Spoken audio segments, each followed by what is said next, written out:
It is such a delight and for me such an honor to be invited to anchor this conversation. In a lot of ways, Wole Soyinka and I have been in conversation with Wole Soyinka since my secondary school days.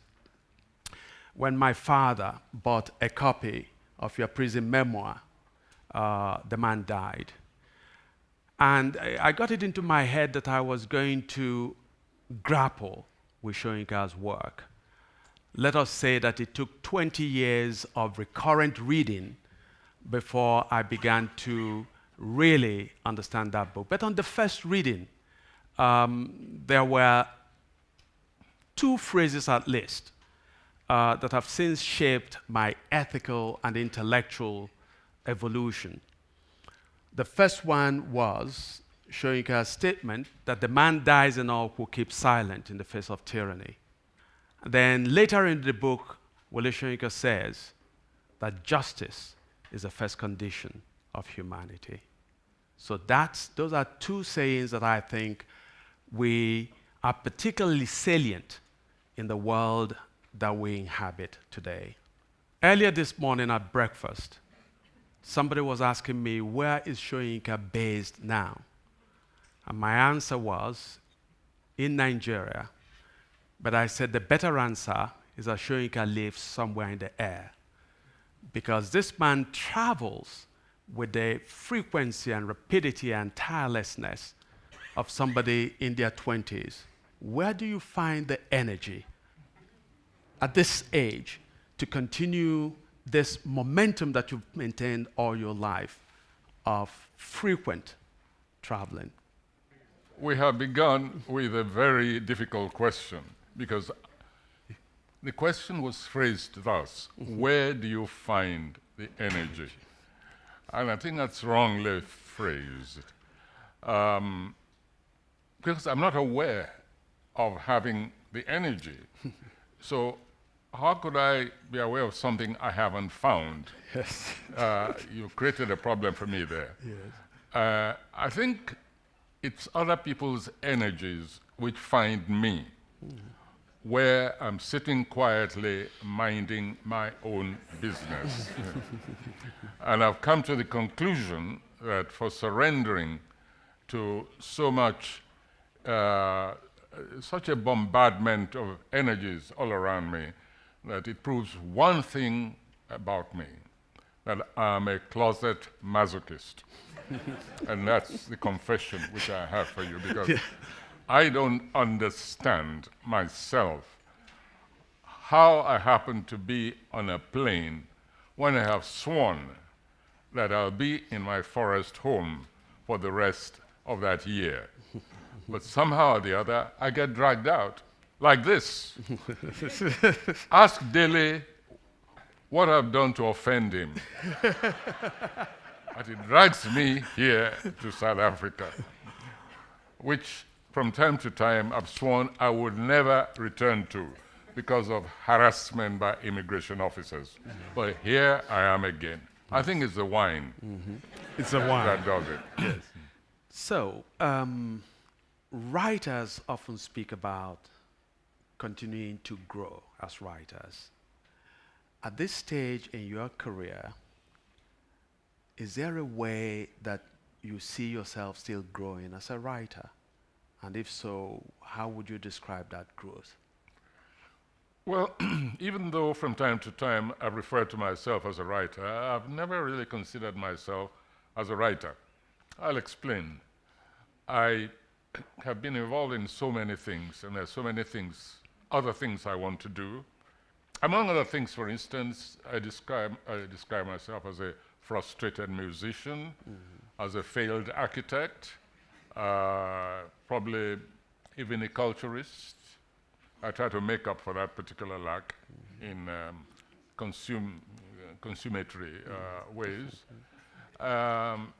And one of these days, I might even go up in space and become known as an astronaut. So there's so many things that I feel I've always wanted to do. I nibble around some of them because the others are just fantasies.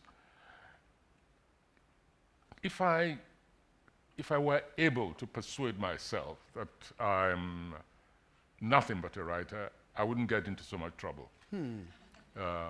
But unfortunately, there is that instinct towards literary creativity above all else, and that's what gets me into trouble. But I still keep denying to myself, I think, that I'm a writer, so that I don't get into too much trouble elsewhere. Yeah. So, of course, you write, whether you mean it or not, whether you intend to or not. But I would suggest that, especially in Nigeria, you do have two constituencies. There is the constituency of readers who encounter you in your books. But then you are also as close to a social phenomenon as one is able to find anywhere in Nigeria, because I've traveled with you a bit. And I remember on one occasion, the entire airport emptied out, and people followed you to the car that took you. And yet, a lot of the people at the airport have not read your work. But they have a sense of, a kind of intuitive sense of your ethical capital. What does it mean for you? Because you keep professing that you're a very private person. But there are impositions. You know, I know that a lot of people come up to you and say, selfie, and you particularly hate selfies, don't you? But how does it feel? Because I was going to ask you a question actually about COVID and the lockdowns, and how did you fare as somebody who is so used to being mobbed whenever you show up in public? How did you fare in that private shell, if you like, enforced shell? But also, what does it mean that wherever you go in Nigeria and elsewhere, you are recognized and people sort of crowd around you? That is part of the contradiction of existence, what you wish for yourself and what you actually get. But one of the reasons I built my house in the forest, in which I could just slip out, because there were some very obliging creatures. Yes. Some 4-footed, some 2-footed around. And all I had to do is step out, and see if any of those creatures would walk across my gun. And that was dinner or lunch. And from time to time, of course, people, would come and see me, and most of the time, they got lost. That included the state security agencies looking for me. There was a village not very far, and they would have to go to that village to say, we understand that Professor Soyinka lives somewhere around here. We're friends of his. And they would take a look at those secret police and they say, oh, yeah, yes, we know, we've seen him. He lives over there, whereas my house is in that direction, which was very, very pleasant. But these days, it's become a little bit more difficult. I have no objection. It's not that I'm not, all my friends know that I'm not antisocial. I just don't enjoy the burden of being Wole Soyinka. That's all. That's the problem.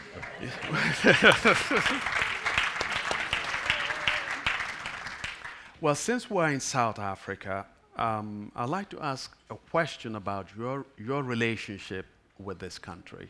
With this country? Yes, because when you won the Nobel Prize, the lecture that you gave, this past master address is present, has a very important moment where you talked about a sense almost of fracture that South Africa was still under apartheid at the time when you were receiving this honor. Since South Africa's emancipation, you have been coming to this country to give lectures, but they've given you quite a bit of trouble too, especially the immigration folks.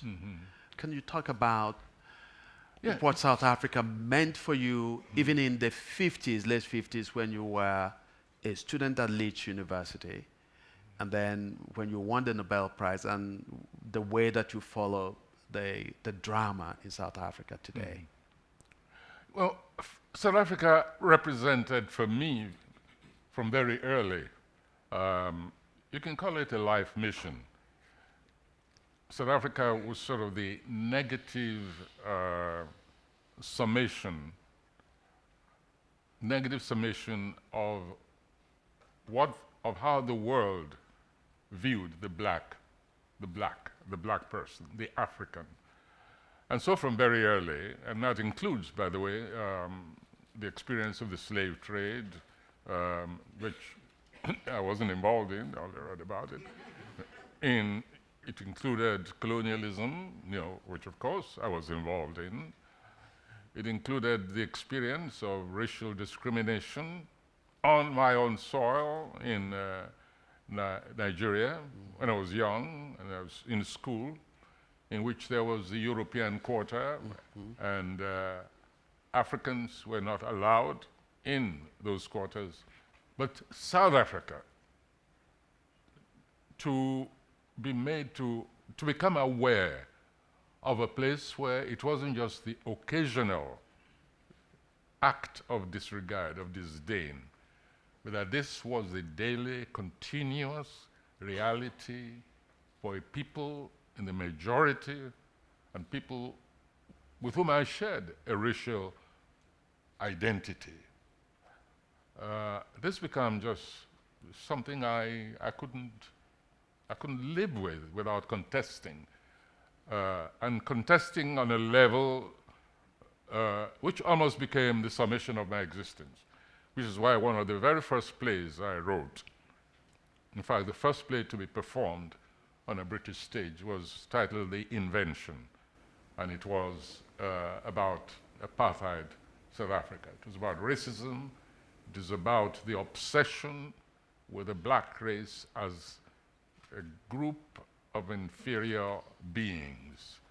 Together with a number of my colleagues, we felt that we existed to be trained, both intellectually but also physically, for one purpose only: to liberate South Africa and rebuild South Africa.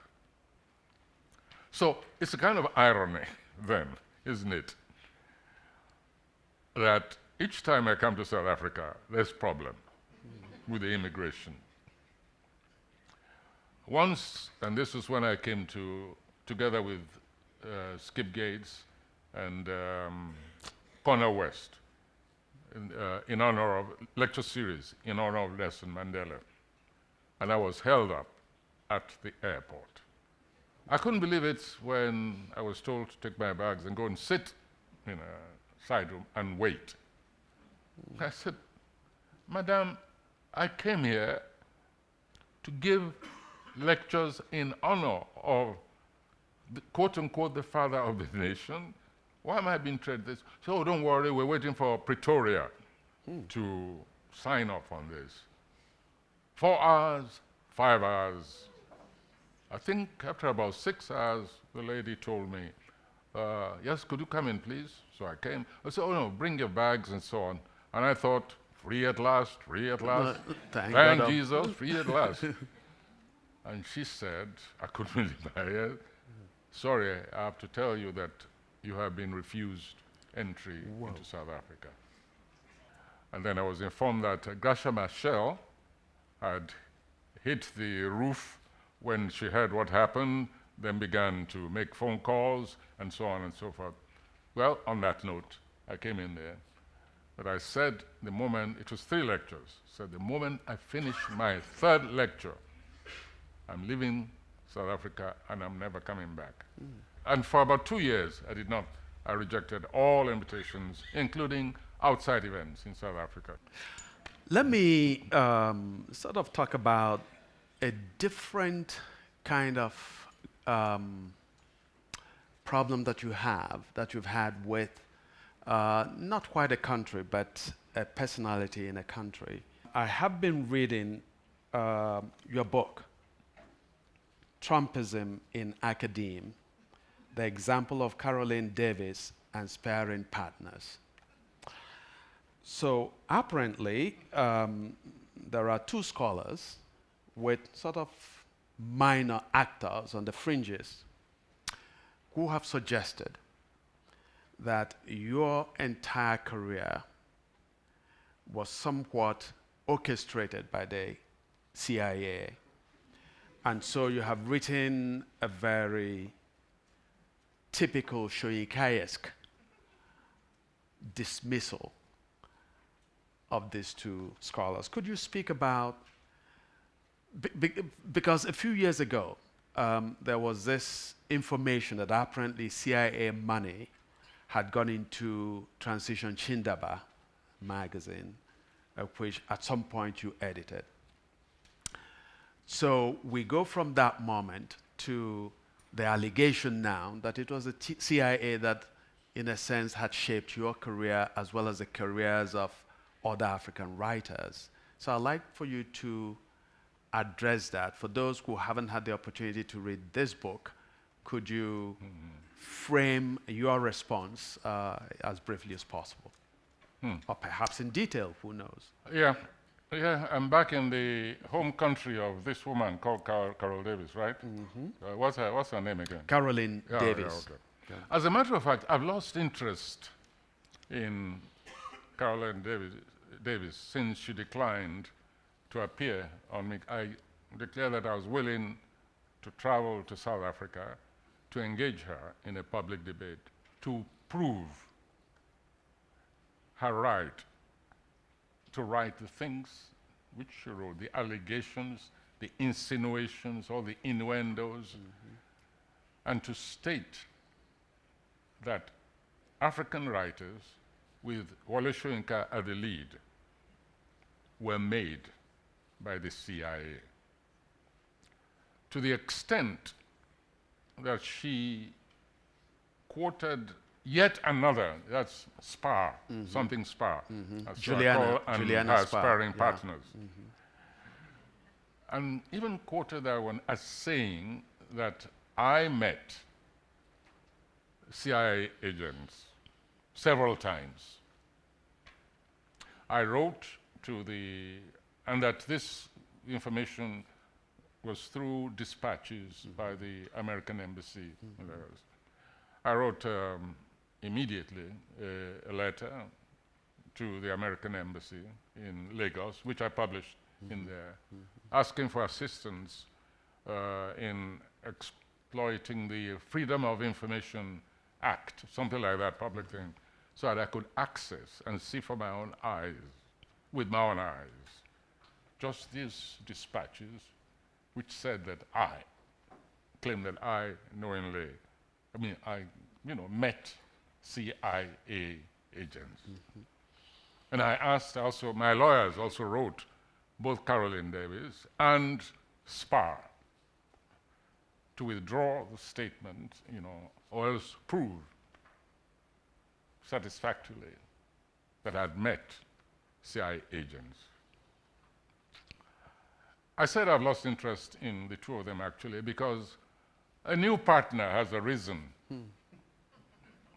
who, under the pretext of scholastic adjudication, has been trying to promote this canard.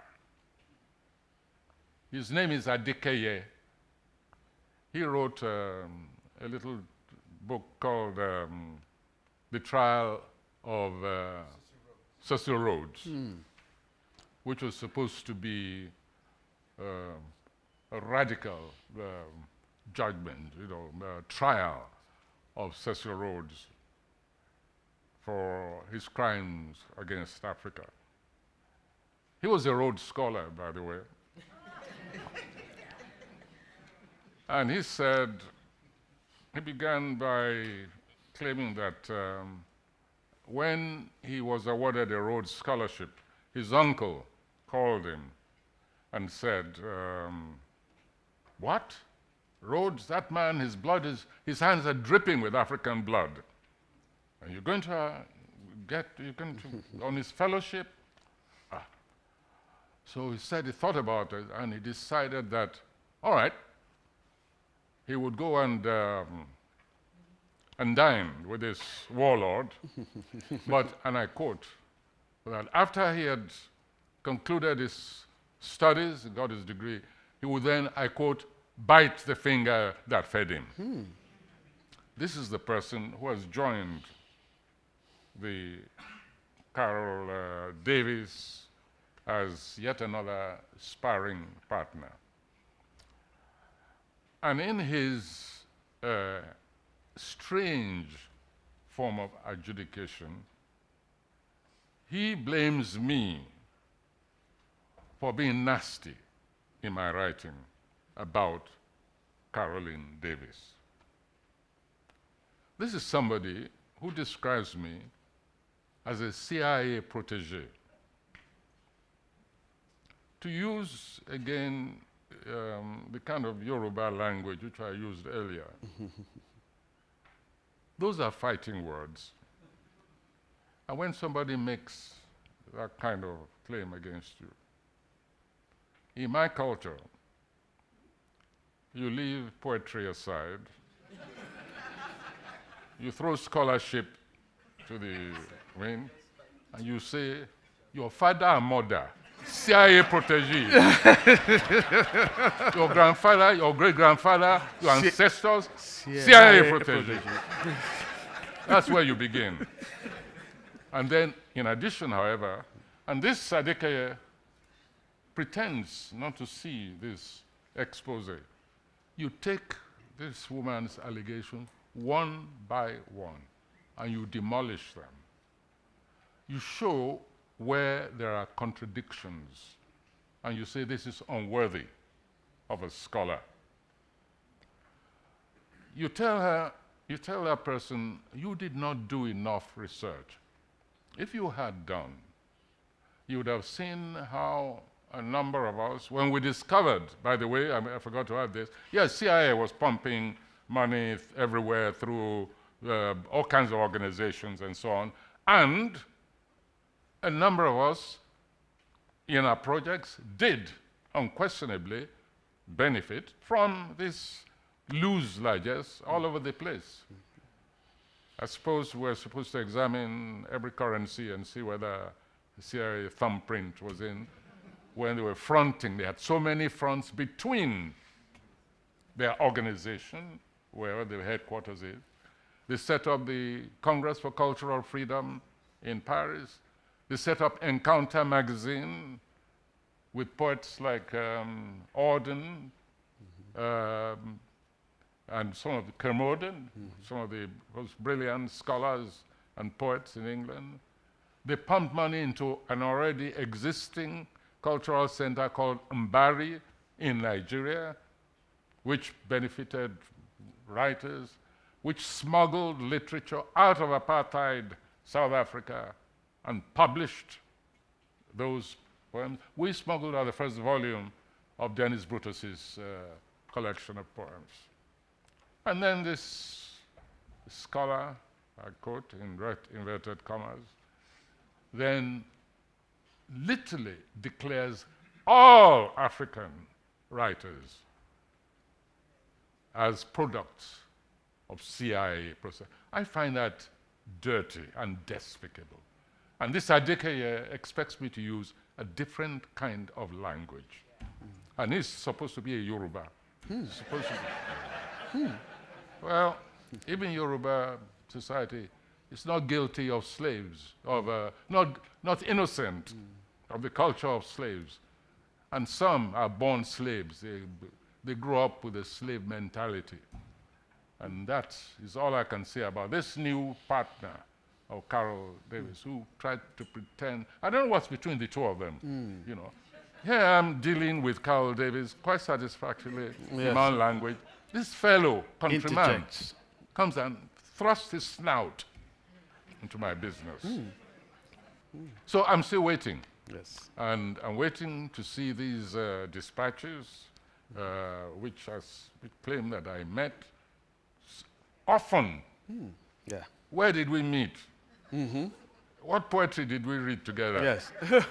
I don't understand these people. Or did they write for you? Eh? Oh, Yeah. did they write for me? Yes. I'm just bewildered. I don't understand. So let me get to a different question because so you have a book that you've written as part of your intervention series, which you do with your Nigerian publisher, talking about Russia's invasion of Ukraine. Could you sort of state the position, because I haven't had the privilege of reading that book, the position that you stake out in this book? I think part of the problem, which, and it comes, I believe, from our cultures, different cultures, but they seem to meet at one point, an exaggerated, excessive sense of gratitude. And this is what is misleading some of our leaders, at least misdirecting their moral energies. They're forgetting something, that the Russia of today is not the Russia that sided with African liberation. This is not the same country. This is a feudalistic, terrorist-led nation. Putin is not Gorbachev. Putin is not even Stalin, the arch criminal. It's a very different kind of leadership. Ukraine was part of the Soviet Union, but Ukraine is now a sovereign state. And I do not understand. Nobody, apart from hear things like, oh, Ukraine crossed the red line. What red line? This is a sovereign state. And it's populated by human beings, not animals, like the ones who used to live around me, which I used to hunt for food. And Putin sits there, and from time to time, when he's bored, lobs some detonator at will. Russia is the aggressor. Why are we pretending? What is this sense of obligation that says we must side with Russia? This is not the Russia that sacrificed for us. This is not the Russia that offered help through Cuba. I helped Che Guevara wage a war of liberation within the African continent. There's a feudal, as I said, a feudal, totalitarian state which disposes of its enemies, not that there's anything new, by poison. It's just blown up.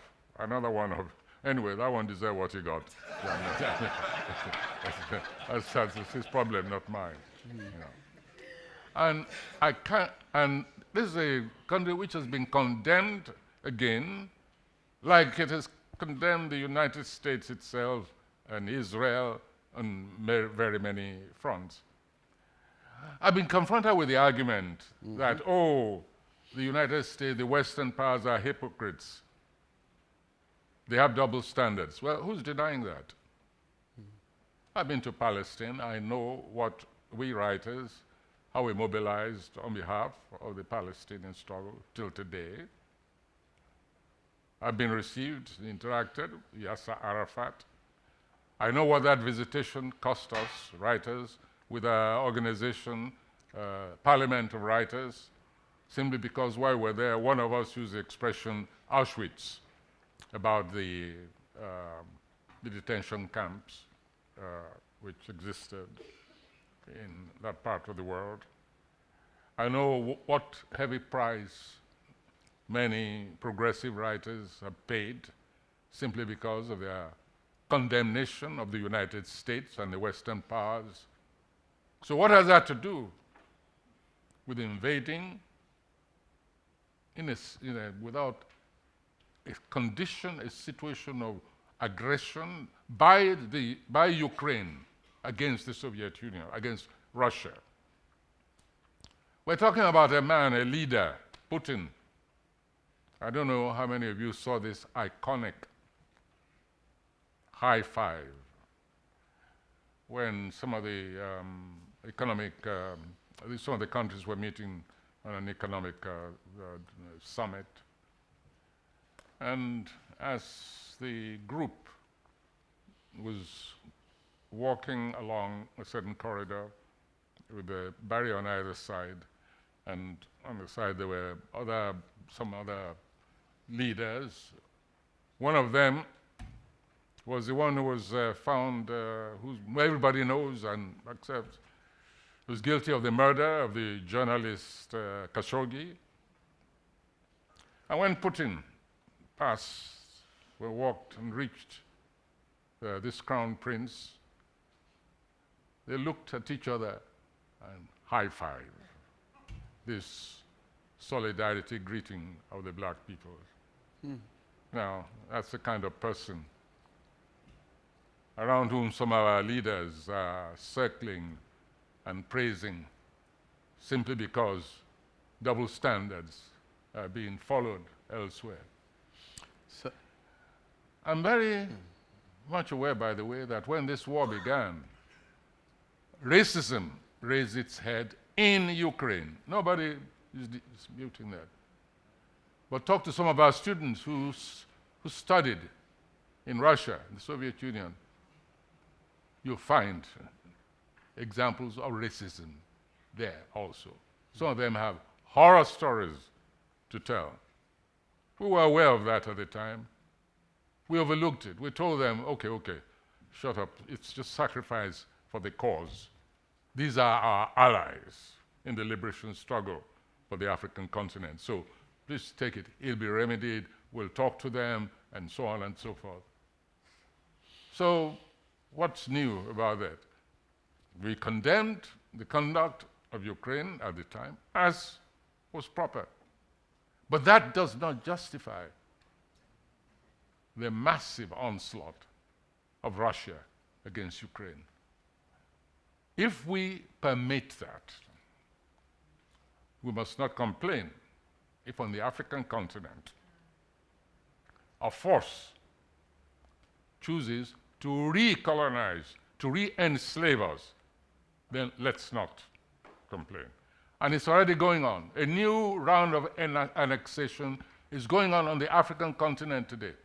And spearheaded by who? By the Wagner Group. Annexation, yes. We warned quietly at the time, said something is going on here. We cannot drop a set of chains and then, as mature people, put our necks in another bunch of chains. Liberation should be total, should be continuous, should be sustainable. There's autonomy, there should be pride in being independent people.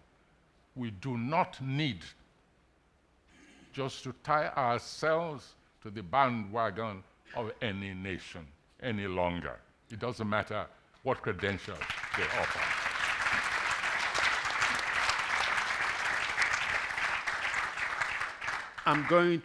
There's a question that a lot of young people insisted that I ask you. One of us on stage, and it's not me, as a young man, stormed a radio station in Ibadan at gunpoint, to stop the announcement of an fraudulent, the outcome of a fraudulent election. After the most recent Nigerian elections in February, the vice presidential candidate of the Labour Party gave a TV interview where he essentially claimed that his ticket won the election and warned that the judiciary should not swear in the man who had been announced as the winner. Subsequently, you went on television and you accused him of being fascistic in his take. So a lot of young men said, we were looking up to Soyinka. He went to the radio station to stop what was an impunity. What has happened to Wole Soyinka today? Oh, consistency. Oh, good. That's all. Truth matters to me. Truth. Our problem is that many people, they look for shortcuts. Well, I do too sometimes. But I do my homework first. And we had the facts on our hand. And the Prime Minister, the Deputy Prime Minister, went on air to boast that they had won. Before the elections, he said, it doesn't matter, it was a fascistic regime. And he went on air and he said, we don't need anybody to vote for us. Whether you vote for us or not, the angels in heaven have already voted us in. That was his statement on radio. They were determined, and they were a brutal lot. The atrocities which they committed were enormous. We witnessed it at first hand. And so I wasn't relying on third-hand information about the election results. We contested throughout. We did our work solidly. Now, these recent elections. In this particular instance, one party took over the labor movement, which is one of my favorite movements also. And then it became a regional party, more than, whereas it was a marvelous breach into the established two camps. Peter Obi achieved something remarkable there, that he broke that mold. Yes. However, he did not win the election. Let me remind you of a movement called Take Niger, Take Back Niger. During that period, succeeded with the aid of friendly countries in creating, if you like, a parallel INEC, which was embedded in the Surulere area. Trained masses of motorcyclists, empowered them with radio, cameras, all this. Okada, we call them Okada riders. Used them as monitors throughout the entire nation. They were trained in a secret house in Lagos, in the heart of Lagos. You wouldn't know that there were all these consoles, you know, down there, and broadcasting equipment, laptops, etc. And so the elections have been regularly monitored by that unit. It's no longer there in its original form in 2014, but the scraps are still there. In addition, my own organization has a monitoring unit. You know the one I'm talking about. And so I could say categorically that Peter Obi's party came third, not even second.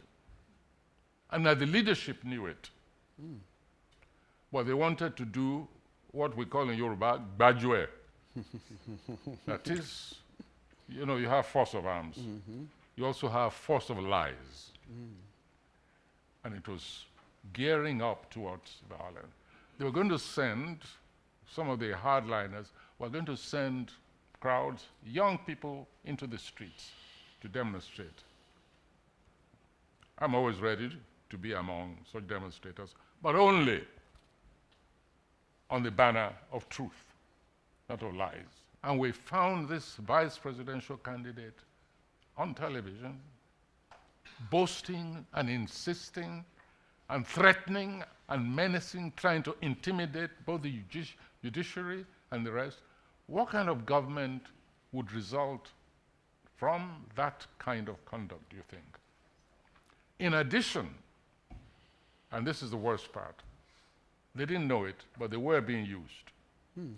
Before the elections ever took place, there was a certain clandestine force, a reactionary.